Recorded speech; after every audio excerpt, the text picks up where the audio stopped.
السلام علیکم ناظرین، شاہد اقبال بھٹی آپ کی خدمت میں حاضر ہے۔ کیا حال ہے آپ کا؟ ٹھیک ہے، امید کرتا ہوں خیر عافیت سے ہوں گے۔ ناظرین، تھوڑا سا گیپ ڈال کے پھر حاضر ہوا ہوں،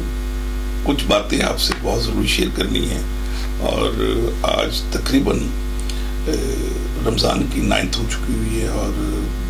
ہم ایک پروسیس سے گزر چکے ہیں۔ ایک جو سب سے بڑی خبر کہہ لیں، بریکنگ نیوز کہہ لیں، یا ایک شیئرنگ کہہ لیں، شیئرنگ نیوز، وہ یہ ہے کہ میں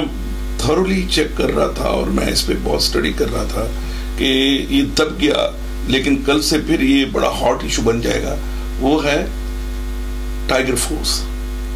اس کے حوالے سے بہت سارے تھیوریز بھی آئیں، اس کی بہت ساری متھ بھی رہیں، اور اس پہ بہت ساری ڈیبیٹ بھی ہوئی، اور یہ بھی اناؤنس کی گئی 1.5 ماہ پہلے سے، اور اب تک سٹل کنفیوژن کا شکار ہے۔ اور یہ کل بہت میڈیا اس کو پروجیکشن دے رہا ہے دوبارہ تاکہ دوسرے معاملات سے نظر اٹھائی جا سکے، تو کل سے وہ کہا گیا کہ یہ اس کا آغاز کر دیا جائے گا، خان صاحب کریں گے اس کا آغاز۔ تو میں تھوڑا سا آپ کو بریف کر دوں کہ مجھے کوئی اعتراض نہیں ہے۔ پہلے بھی پاکستان میں ہمارے اتنے نان گورنمنٹ آرگنائزیشنز کام کر رہی ہیں، اتنے کلبز کام کر رہے ہیں۔ میرا اپنا کلب ہے، اس کی فورس ہے، ٹھیک ہے، انٹرنیشنل کلب پاکستان میں اویلیبل ہے، ہمارے اسکاؤٹس ہیں، ہمارے کونسلرز سسپینڈڈ ہیں، ہمارے بہت سارے سول سوسائٹی کے بہت سارے پہلو ہیں۔ اب اس پہ بہت ڈیبیٹ ہو چکی ہے، میں آپ کا وقت ضائع نہیں کرنا چاہتا کہ خان صاحب کو کیا فکر تھی کہ اس کو ٹائیگر نام دے دیا گیا۔ خان صاحب کو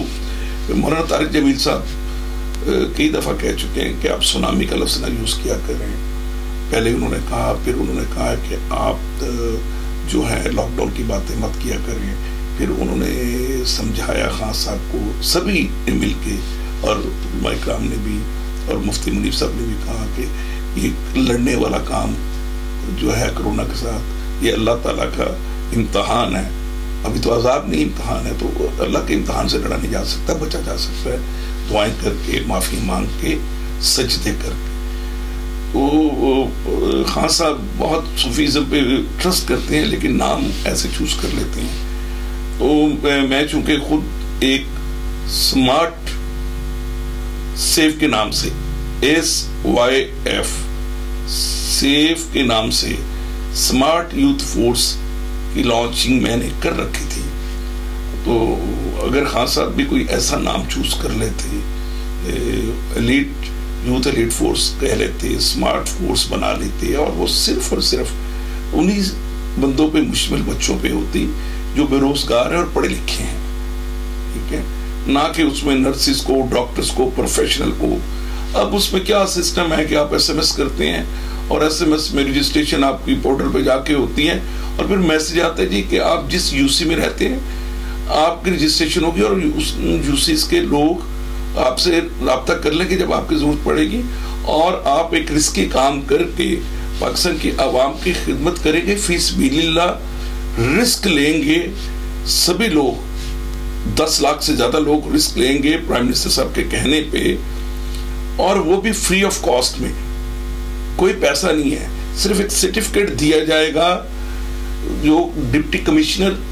کام ختم ہونے پہ دیں گے۔ یہ کام کب ختم ہوگا، اس کو کیا کیسے جائے گا، اس کے SOPs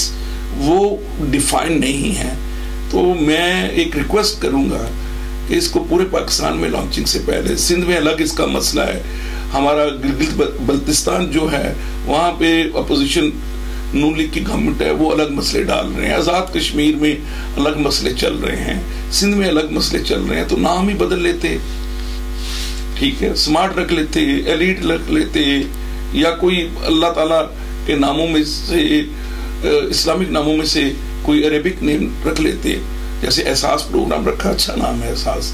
تو وہ بھی اس قسم کا رکھ لیتے، تو شاید اس کی ویلیڈیٹی ایزی ہوتی تھی خان صاحب کے لیے۔ پیسہ بھی نہیں، ریوارڈ بھی نہیں اور ٹینشن بھی ہائی. تو کتنا بڑا رسک پہ کام کر دیا.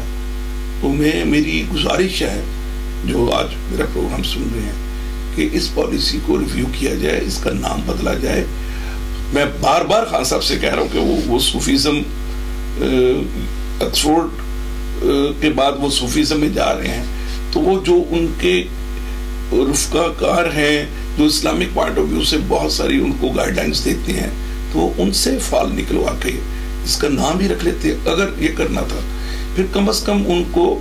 ٹرانسپورٹیشن کے پیسے تو دے دیتے. وہ کیا اپنی گاڑیاں لے کے جائیں گے؟ کیا وہ خود پیٹرول ڈلوائیں گے؟ اور اگر اللہ نہ کرے ان میں سے کسی کو کورونا کی کوئی پرابلم ہو گئی, ہم تو 200 سے زیادہ ڈاکٹر, 400 سے زیادہ پیرامیڈیکل سٹاف جو ہے وہ اس کا شکار ہو چکا ہوا ہے, اور کافی ڈاکٹرز کی ڈیتھ بھی ہو چکی ہوئی ہے, اور ان کو شہداء کا درجہ بھی دیا جائے گا اور ان کو کلیم بھی پے کیا جائے گا. کیا ان لوگوں کو ٹائیگر فورس بنا رہے ہیں خان صاحب, آپ نے ان کو انشور کروایا؟ کیا ان کو ہیلتھ کارڈ دیا آپ نے؟ تو میں تو خود فائنینشیل سروسز ایکسپرٹ ہوں, تو میری ریکویسٹ ہے کہ آپ یہ اگر فی سبیل اللہ بھی کام کرنے لگے ہیں تو آپ کو ان بندوں کو 10 لاکھ سے زیادہ بچوں, بچیوں, بزرگوں کو, مجھے نہیں پتا آپ نے ایج لیمٹ کیا رکھی ہے, لیکن ایٹ لیسٹ آپ کو ان کو سوشل سیکیورٹی کلب کے اندر لے کے آنا چاہیے. اگر آپ ان کو پیسے نہیں دے سکتے تو ان کی پروٹیکشن تو ان کو دیں, اور میرا ادارہ اس کے لیے حاضر ہے. میں اپنی سروسز پیش کرتا ہوں اپنے ادارے کی طرف سے کہ آپ ان کو ہیلتھ کو انشور کریں, ان کی انکم کو انشور کریں, اور ان کی ہاسپٹلائزیشن کو انشور کریں بیفور کہ وہ عوام تک جائیں, اور اس کار خیر میں آپ کے ساتھ شولڈر ٹو شولڈر ہوں. اگر آپ ان کو سٹائپنڈ نہیں دے سکتے, ان کو ٹی اے ڈی اے نہیں دے سکتے, کم از کم پروٹیکشن کور تو دلوا سکتے ہیں ہیلتھ پوائنٹ آف ویو سے, انکم پوائنٹ آف ویو سے, اور لائف پوائنٹ آف ویو سے. تو میں نے اکتوبر میں لانچ کیا تھا جی سیف پروگرام. میں آج پھر لاہور سے ری لانچنگ اس کی کرتا ہوں کہ جو سمارٹ یوتھ فورس میں جتنے بھی گریجویٹس ہیں اور جو جاب لیس ہیں, جن کی نوکری چھوٹ چکی ہیں اور وہ کچھ کام کرنا چاہتے ہیں, چاہے وہ آئی ٹی سے ریلیٹڈ ہو, چاہے وہ 3D سے ریلیٹڈ ہو, چاہے وہ فائنینشیل سروسز سے ریلیٹڈ ہو, ان تینوں فیلڈز میں جو بچے اور بچیاں اسپیشلی جو لیس دین 50 ایج اور مور دین 20 ایج, 20 اور 50 کے درمیان, F A, B A, M A, جو بھی میری آواز سن رہے ہیں, میں ان کو آج دعوت دیتا ہوں کہ وہ سیف پروگرام میں اپنی رجسٹریشن کروائیں. میرے پیج پہ جائیں, میرے چینل پہ جائیں, میرے فیس بک پہ جائیں, میرے انسٹا پہ جائیں, میرے لنکڈ ان پہ جائیں, جو 5 کے 5 سوشل میڈیم ہیں ان پہ جا کے وہ اپنا CNIC نمبر اور اپنا سیل نمبر ڈراپ کریں. ان سے میری فورسز خود رابطہ کر کے ان کی رجسٹریشن کریں گی اور ان کو گائیڈ لائن دے دی جائے گی. گائیڈ لائن آلریڈی موجود ہے, فائنینشیل سروسز سے ریلیٹڈ ہو, کریئر سے ریلیٹڈ ہو, وہ ساری گائیڈ لائنز ہمارے پاس رائٹنگ میں ہیں, ان کے ساتھ شیئر کر دی جائیں گی. آئیں اس ملک کی خدمت اس مشکل کی گھڑی میں سیف پروگرام کے تھرو کرتے ہیں. SYF سمارٹ یوتھ فورس, یاد رکھیے گا, اپنی رجسٹریشن کروائیے گا, اور ہم بھی پاکستان کی خدمت کریں گے انشاءاللہ ان گڈ مینرز. اور یہ میرا پروگرام پیڈ پروگرام ہوگا, اس میں کچھ نہ کچھ آپ کو فائنینشیل بینیفٹس دیے جائیں گے. اس میں صرف سرٹیفکیٹ نہیں دیا جائے گا, آپ کو فائنینشیل بینیفٹ دیے جائیں گے. دعاؤں میں یاد رکھیے گا. اللہ حافظ.